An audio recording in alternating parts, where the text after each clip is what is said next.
Sauvetage en mer, sécurité du port, surveillance des plages et de l'héliport, les fonctionnaires de la police maritime et aéroportuaire sont sur tous les fronts. Ce jour-là, Frédéric, Laurent et Marcel embarquent sur le Libichou, une embarcation équipée de moteurs de 2 x 250 chevaux.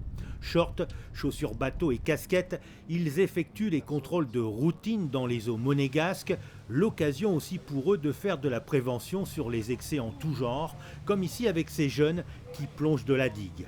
Vous descendez, comme tous les jours, vous descendez, vous prenez les affaires et vous allez vous baigner au solarium. C'est pas une zone de baignade. Et il n'est pas plus autorisé de sauter de la partie supérieure de la promenade non plus. Comme tous les jours de l'été, dès que la belle saison arrive, on a des jeunes qui fréquentent toute cette zone. Et notamment donc, la partie supérieure de la digue qui leur plaît pour faire quelques sensations au niveau des plongeons. Alors la particularité, c'est qu'on va se dire oui, mais il y a du fond, ça risque rien. Il y a justement beaucoup de fond, il y a 40 mètres. Au pied de la digue, il y a 40 mètres. Et une personne qui sauterait de là-haut et qui ferait un malaise, il aurait tendance plus à couler rapidement qu'à rester en surface. Les policiers ont aussi la charge de la sécurité de l'héliport et de la surveillance de sa zone de sécurité attenante, une zone interdite à la navigation. Il nous arrive aussi de venir ici pour les missions héliport, ce qu'on appelle les missions héliport, c'est-à-dire que quand il y a un membre de la famille princière qui arrive ou qui part en hélicoptère, nous on se trouve ici en bateau devant, avec 2 plongeurs équipés, prêts à intervenir s'il y avait un souci avec l'hélicoptère. Voilà, ça c'est une de nos missions aussi, une des missions prioritaires d'ailleurs. Dans les eaux monégasques, les embarcations à moteur sont sous leur autorité. Ils effectuent donc des opérations de contrôle. Pas de verbalisation pour ce couple de touristes, il est en règle, mais Frédéric lui rappelle toutefois quelques règles essentielles. L'intervention de la police maritime permet à bon nombre de plaisanciers de se remettre en question et de mettre le doigt sur des manquements de sécurité, parfois mineurs, mais qu'ils ne remarquent plus avec l'habitude. On arrive à trouver quelques incivilités comme on peut trouver sur la voie publique. C'est vrai que sur l'eau, on aurait tendance à dire ça va, c'est grand, il y a de la place. Et pourtant, on se rend compte que la plupart de l'activité nautique est concentrée dans les premiers, on va dire, le premier kilomètre de côte, quoi. Donc il y a beaucoup d'embarcations de tout type, de toute taille qui se croisent. Et souvent, c'est la règle du plus fort. Donc il faut être très attentif et très vigilant quand on sort en mer, parce qu'on a vite tendance à se retrouver en difficulté de par certaines embarcations qui prennent moins de précautions parce qu'ils sont plus gros. Frédéric, Laurent et Marcel interviennent entre Menton et Saint-Jean-Cap-Ferrat. Ils sont en permanence reliés au Crossmet qui gère l'ensemble des secours en mer. À l'approche du Larvoto, les policiers redoublent de vigilance car c'est essentiellement à cet endroit que les activités nautiques sont les plus nombreuses. Il y a les bateaux qui sont au mouillage, les gros bateaux. Vous avez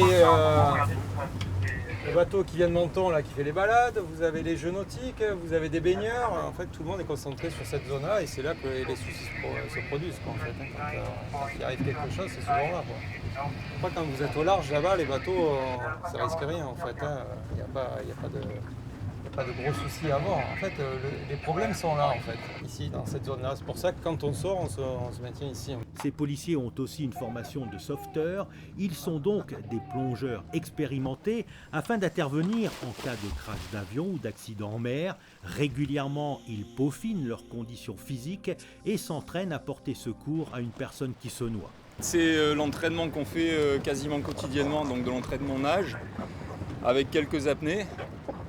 Pour se maintenir un petit peu en condition à ce niveau-là. Et ensuite, là, on a fait juste un petit exercice, descendre, récupérer quelqu'un sur quelques mètres de fond, le remonter, déséquiper le masque, le signal de détresse pour prévenir le pilote d'embarcation qu'on a une personne qui est en difficulté. Donc normalement, il se rapproche. Là, on était assez proche. Voilà, et un remorquage rapide vers le bateau. L'an dernier, la police maritime et aéroportuaire a contrôlé plus de 1000 bateaux de plaisance et a procédé à 275 000 contrôles d'identité de passagers de bateaux de croisière. Frédéric, Laurent et Marcel ont le pied marin, mais sont aussi et surtout des passionnés. C'est un instrument impressionnant, étonnant et imposant qui domine la cathédrale de Monaco et qui est à l'honneur depuis fin juin sur le rocher. La 10e édition du Festival international d'orgue a accueilli tout au long de l'été les meilleurs organistes, des organistes qui ont pu redécouvrir le grand orgue qui a été restauré en 2011.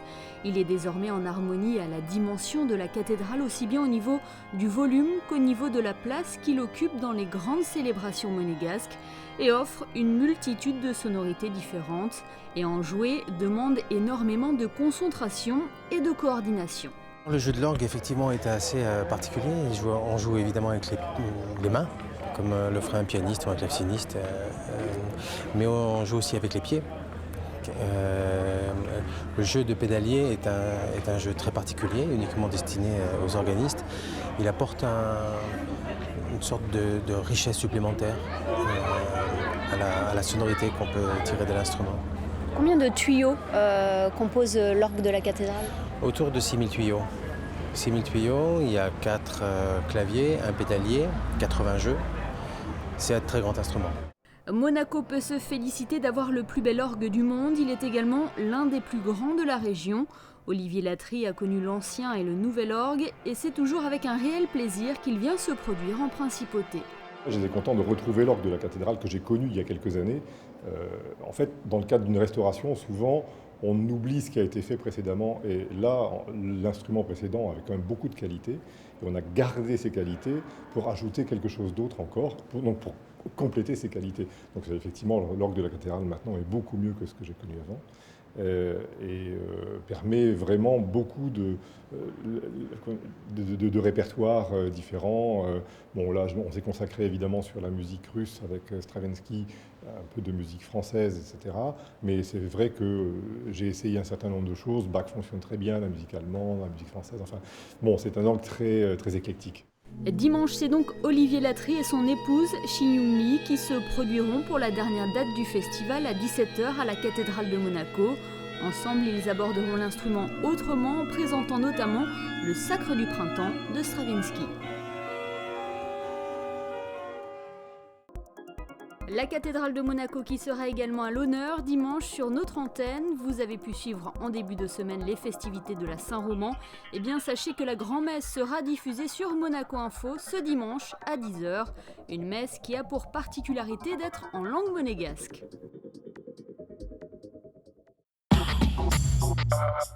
Tout comme un bachelier heureux d'avoir réussi son bac, les résultats viennent de tomber pour les audiences de Riviera Monaco. Et cette année encore, la seule station d'information régionale et internationale anglophone émettant sur la bande FM est à la fête. La raison est simple, la belle progression de leur audience révélée par l'enquête de Médialocal et Médiamétrie. L'étude de Médiamétrie qui concerne uniquement l'audience française et francophone. Donc c'est vrai que c'est dans la suite de l'histoire de Riviera Radio où après avoir, capitalisé sur son audience anglophone, a commencé à gagner de plus en plus d'auditeurs francophones, donc sur l'ensemble du territoire, c'est-à-dire la Principauté de Monaco et la Côte d'Azur. Une stratégie qui paye donc lorsque les chiffres parlent. Progression d'audience de plus de 130% sur 5 ans, plus 37% d'auditeurs uniques sur la période septembre 2014-juin 2015. En tant que quasiment seul média quotidien d'information en anglais, on se doit auprès de cette population-là de leur donner tous les jours et tout au long de la journée un panorama le plus complet possible de ce qui se passe dans la région, dans une langue qu'ils comprennent. A fortiori à cette période-là de l'année où on a également à notre audience, pérenne, résidente, un flot important de touristes qui vont nous écouter pour également pouvoir faciliter leur séjour et profiter pleinement de la région. Et pour transmettre en continu, Riviera Radio se donne les moyens de sa politique. Entre autres, partenariat avec la BBC pour l'information internationale, ainsi qu'avec le Centre de presse de Monaco pour l'information régionale. Nous avons déjà changé tous nos studios il y a ça quelques mois, qui nous permettent d'offrir une qualité son encore supérieure à ce que nous avions avant. On va développer notre participation, notre implication dans les événements. En septembre, on sera évidemment présent sur le Monaco Yacht Show comme depuis de nombreuses années, mais aussi le Cannes Yachting Festival, tous les grands événements à dominante internationale qui se passent dans la région. Une couverture de l'actualité bien rodée, un son de qualité, une approche régionale et internationale. Voilà donc la recette d'une radio qui fonctionne sur la Côte d'Azur. Rendez-vous donc l'année prochaine pour voir si l'exploit, devenant presque coutume, sera réitéré.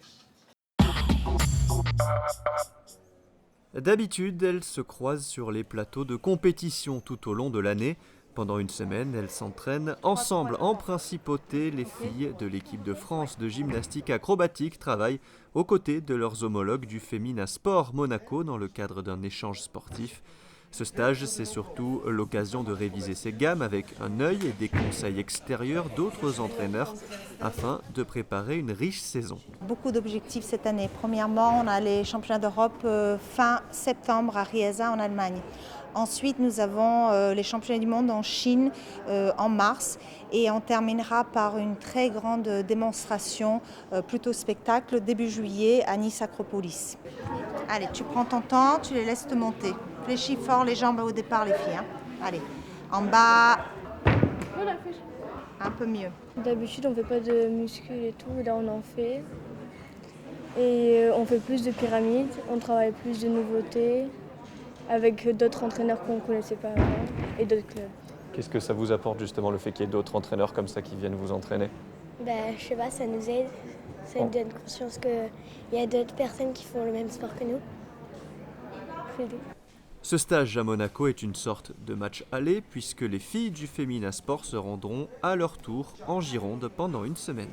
Elles sont accueillies en famille à Talence où elles vont partager leur salle, leur mode d'entraînement et les entraîneurs aussi. Bon, même si nous avons Kim Arnulf qui part avec eux, là c'est beau, c'est bien, c'est sympathique. Ils apprennent de chaque équipe des petites choses techniques et donc elles progressent. Des stages qui permettront à toutes ces filles d'être fin prêtes pour les championnats d'Europe de gymnastique acrobatique en Allemagne fin septembre. 9 filles du Femina Sport seront du voyage. Eva Arnulf, Emma Levaillant et Pénélope Fresco représenteront Monaco. Et Éléonore Rey, Julia et Chiara Galati, Maude Voituré, Sabrina da Silva et Maëva Desplat défendront les couleurs de la France. Solide, fort le carré, au-dessus.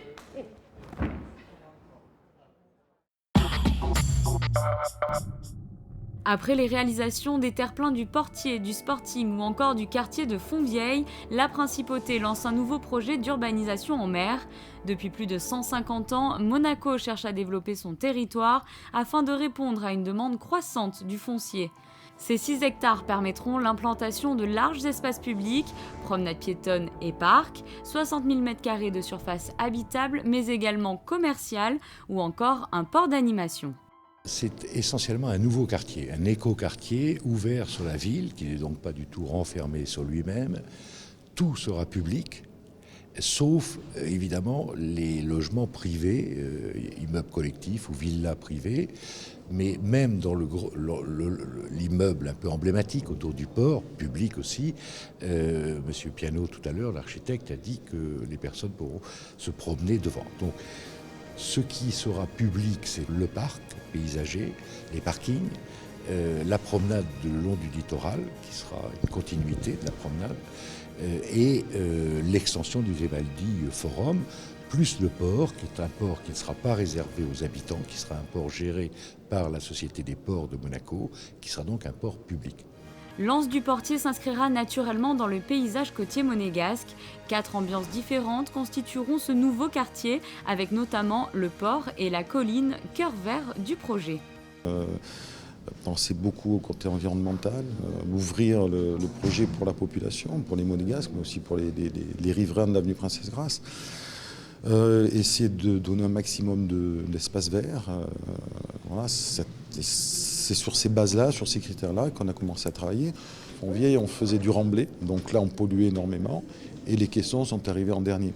Là on commence par les caissons, vous avez une méthode, et on finit par le remblai. Donc il y a déjà une évolution importante. Donc on a pensé à tout ça, essayer d'apporter le maximum, et surtout éviter cette notion de ghetto. Il fallait que ce soit un quartier qui soit ouvert à la principauté. La question de l'environnement était justement au cœur de ce projet. Situé entre l'aire marine protégée du Larvoto et le tombant coralligène d'Espélugues, la construction de ce nouveau quartier a été pensée de manière à respecter la faune et la flore sous-marine présentes. En surface, l'Anse du Portier deviendra également un quartier éco-conçu et fera l'objet de certifications environnementales. Le premier défi, c'est de construire avec attention vis-à-vis du fond marin. Ça, c'est la première chose. Il ne faut pas non plus aller contre la topographie du fond. Le fond, il a une topographie, il a des courbes. Le numéro 2, c'est d'amener la nature sur cette presqu'île et de le faire correctement. Et là aussi, dans l'équipe, il y a Michel Devine, qui est un paysagiste très doué, mais aussi très sensible. Il y a aussi autre chose encore. Il faut que le bâtiment soit léger. Et léger, d'abord, sur le plan physique. Bien sûr, ça pèse des tonnes, des milliers de tonnes. Mais il ne faut pas que ça soit trop lourd non plus, parce que tout ça, ça va tenir sur des poteaux qui descendent dans le fond de la mer. Et je crois que le défi, alors, à ce moment-là, il est plutôt visuel. Mais il y a une beauté vraie, profonde, qui a à faire aussi avec la qualité des choses et des espaces et de la vie des gens, avec la poétique des maisons sur l'eau. Eh bien, voilà, là, c'est un autre grand défi. Ce projet de 2 milliards d'euros verra le jour en 2025, mais avant cela, la prochaine étape incontournable de cette urbanisation en mer est le vote par le Conseil national d'une loi de désaffectation des parcelles du domaine public de l'État qui permettra de donner officiellement le feu vert au début des travaux.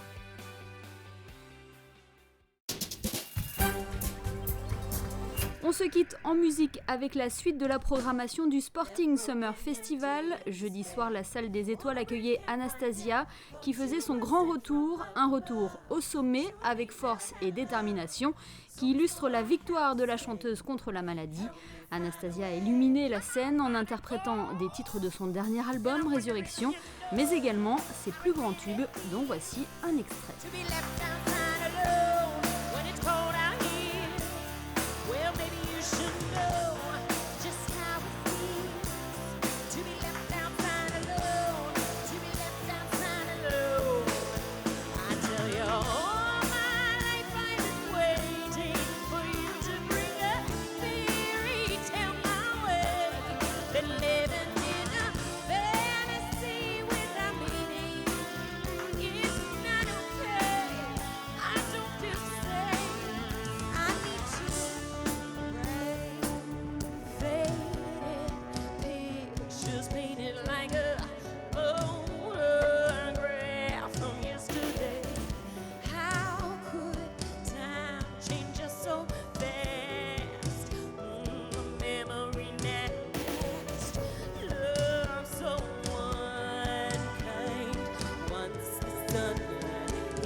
Société Générale Private Banking vous présente la météo.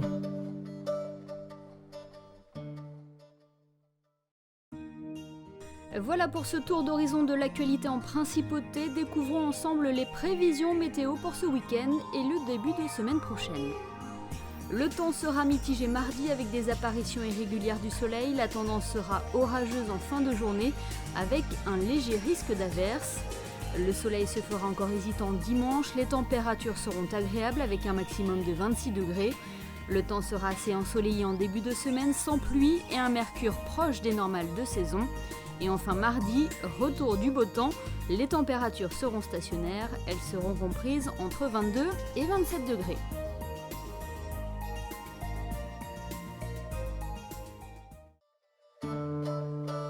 La météo vous a été présentée par Société Générale Private Banking.